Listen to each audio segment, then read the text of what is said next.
Arnaud Zoumaglia, directeur général adjoint de l'exploitation Vélopolis, bienvenue sur ce plateau. Nous allons donc nous pencher sur cette question du vélodrome, je vous le disais en titre. Cette première question, à quand son ouverture? On parle de fin 2013, plus précisément. Alors en fait, la livraison de l'enceinte est effectuée le 13 décembre 2013 et l'ouverture pour le grand public s'effectuera aux alentours du 13 janvier. Où en sont les travaux aujourd'hui? Vous respectez le calendrier qui était fixé? Le calendrier est pleinement respecté, on sera même un petit peu en avance, le temps pour nous de bien finaliser l'ensemble des tests afin d'assurer une livraison parfaite du bâtiment. Qu'est-ce qui a été réalisé aujourd'hui de l'extérieur? En tout cas, si on s'approche un petit peu, on voit que c'est devenu assez imposant aujourd'hui. La structure est sortie de terre. À l'intérieur, tout reste à faire?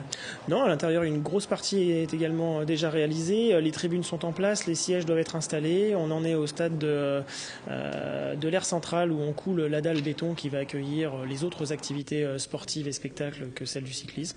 Donc les travaux sont bien avancés. Toute la partie bureau est également quasiment finalisée. Parce qu'il n'y aura pas que du cyclisme, vous nous l'avez dit, il y a une grande partie pour les bureaux, il y aura aussi des spectacles qui seront accueillis. On va détailler tout ça. Juste auparavant, une petite précision, j'évoquais Vélopolis, vous êtes donc le représentant de Vélopolis. Vélopolis, c'est quoi? Vélopolis, c'est la société d'exploitation qui aura en charge à la fois l'exploitation commerciale, la maintenance et l'entretien du bâtiment pendant 27 années d'exploitation. Puisque c'est un montage financier en partenariat public-privé, on a eu l'occasion d'en parler, on va juste repréciser, il y a une partie de fonds publics et puis une société privée qui s'est jointe à l'opération. Exactement, une société publique qui se joint à l'opération pour la partie financement privé et la gestion du risque et l'entretien du bâtiment, ce qui coûte en général le plus cher sur ce type d'infrastructure. Les travaux qui se poursuivent avant cette livraison au 13 décembre de cette année. L'étape importante aujourd'hui, c'était le coulage d'une dalle en béton, le cœur de ce vélodrome. Anthony Reich était présent, Élodie Moine également. Voici les images, le point sur ce chantier à Montigny-le-Bretonneux. Il leur reste encore 8 mois pour être prêts. En décembre prochain, le vélodrome de Saint-Quentin-en-Yvelines, le futur Clairefontaine du cyclisme français, doit ouvrir officiellement ses portes. Ce 23 avril, une étape décisive a débuté. La dalle de béton de l'aire centrale est en train d'être coulée sur plus de 2700 mètres carrés. Cet espace est essentiel car il va servir de base aux constructeurs de la piste. Au-dessus de notre tête, on a à peu près 1000 tonnes d'acier, ce qui est quand même assez important. C'est pas très courant, même en Île-de-France. Et cette charpente est terminée depuis maintenant quelques semaines. La couverture également est en passe d'être terminée. Voilà, on commence un peu à avoir la forme finale du vélodrome. Dans la configuration compétition, près de 5000 spectateurs pourront garnir les gradins du vélodrome. Les responsables du chantier espèrent le livrer clé en main à l'automne, où la touche finale sera évidemment la piste en bois. Il est prévu que le constructeur de la piste arrive à partir de début août. Donc les toutes premières lattes seront posées à partir du 12 août, très précisément. En tout cas, c'est comme ça qu'on l'a vu dans le calendrier. Et donc la fin de la piste, c'est fin septembre. Pour ce qui est de la partie plus visible, le vélodrome est en train de revêtir sa robe finale, le bardage extérieur. Juste derrière, d'autres équipes sont en train d'établir les fondations de la future piste de BMX. Au total, 140 personnes travaillent sur le chantier. La naissance de ce complexe sportif inédit coûtera près de 70 millions d'euros. Je redonne quelques chiffres qui ont déjà été donnés dans le reportage. Le vélodrome accueillera 5000 spectateurs, 4800 places en gradin, 200 places dans une aire centrale au cœur même de la piste. Ce sont des chiffres assez importants. Une telle structure n'a pas d'équivalent en France? On va dire que sur le mode vélodrome, non, on n'a pas l'équivalent en France. Après, sur le mode arena sportive ou stade tel qu'on lui connaît, bien sûr, sachant que la jauge maximum de l'enceinte est de 6000 personnes, ce qui positionne le vélodrome comme la deuxième enceinte sportive indoor après Bercy en Île-de-France. D'accord. Alors il y aura du vélo, forcément. On parle du vélodrome, mais pas seulement. Quels sont les autres équipements qu'on va pouvoir trouver sur ce site? Alors en fait, il y a encore un peu trop tôt pour annoncer la programmation exacte, mais on va dire tout type de manifestation qui peut se tenir sur cette aire centrale de 3000 m², donc tout type d'activités sportives, collectives, individuelles et autres événements sportifs type spectacle. Voilà. Donc on peut imaginer des concerts assez importants sur ce site-là. C'est aussi le but parce qu'il va falloir le rentabiliser. Juste organiser des compétitions de vélo, ça ne suffira pas.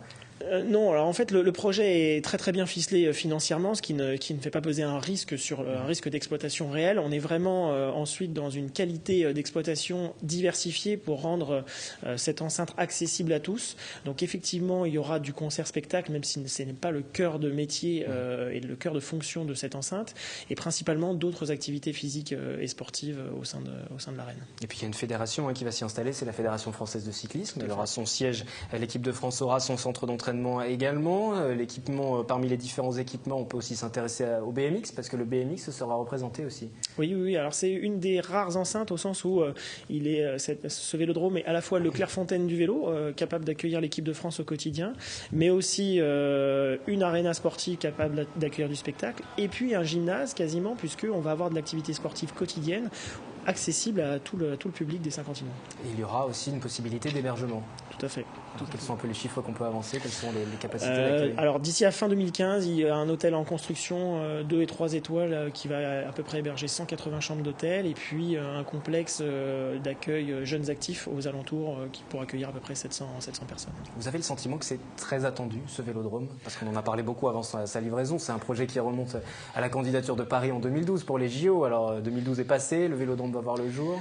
C'est une enceinte qui est très attendue à double titre. Vous avez toutes les anciennes générations pour qui la dernière histoire du vélodrome est représentée à travers le Veldiv et qui voit en ce vélodrome le nouveau Veldiv, et puis toutes les nouvelles générations qui cherchent des enceintes à jour, je dirais au maximum de leur capacité d'accueil, de leur qualité d'accueil, pour pouvoir organiser leur activité et porter leur activité dans une autre dimension, et cette aréna sportive, ce vélodrome le permettra. Ça sera un plus aussi pour l'activité économique de Saint-Quentin-en-Yvelines, des alentours? Clairement, je pense que c'est un plus économique pour les entreprises qui voudront s'allier au vélodrome en tant que partenaire, pour disposer d'un espace de présentation produit, de RP, de relations publiques, et d'incentives internes pour leurs salariés, leur comité d'entreprise.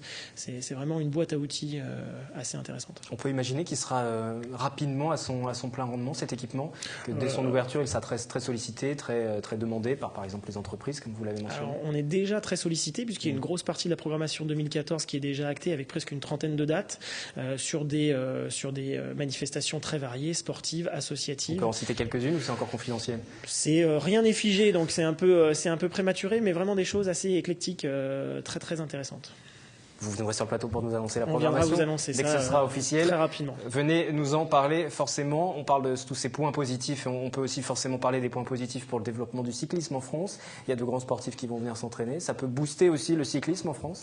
Je pense que ça peut le booster dans la mesure où ça permet de le structurer et surtout aussi de rassembler sur un seul et même site diverses pratiques cyclistes qui sont par définition un petit peu éparpillées entre la route, le VTT, le cyclocross, le BMX, fait appel à des populations et des pratiques un peu différentes. Le Centre national du cyclisme, le vélodrome de Saint-Quentin-en-Yvelines permettra de rassembler l'ensemble de ces disciplines sur le même site. Juste avant que vous nous donniez pour conclure le calendrier un petit peu pour la suite des travaux, j'ai une dernière question. Il y a eu plusieurs recours qui ont été déposés par un collectif qui s'intitule Vélodrame, pour jouer sur ce mot de vélodrome, et qui avait déposé pas mal de recours sur les constructions. Vélopolis aussi donc avait décidé de se retourner contre ce collectif et demander 3,7 millions à 9 opposants pour recours abusif et fautif. Où en est cette procédure? Où en sont les différentes procédures? Le recours n'est toujours pas instruit, donc en attendant le chantier avance, et nous attendons une instruction prochaine sur le dossier. Ça veut dire que s'il y a une instruction, que la justice se penche en faveur de Vélodrame, la finalisation du vélodrome est remise en cause? Je peux pas vous confirmer aujourd'hui.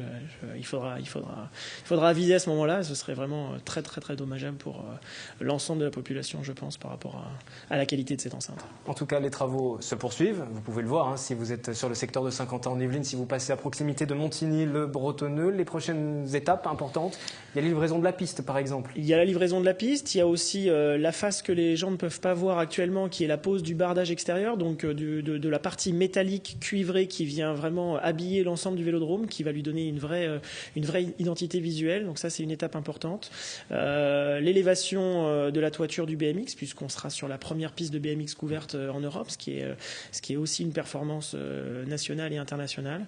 Voilà, ce sont les principales échéances avant l'hiver et la livraison finale du vélodrome. Merci à vous pour ces précisions. Nous reviendrons bien sûr sur ce chantier du vélodrome à Montigny-le-Bretonneux, notamment lors des prochaines éditions du 7-8 Sport. Vous le savez, c'est le lundi à 18h30 en direct avec Anthony Reich. Toutes les informations aussi sont à retrouver bien sûr sur notre site internet.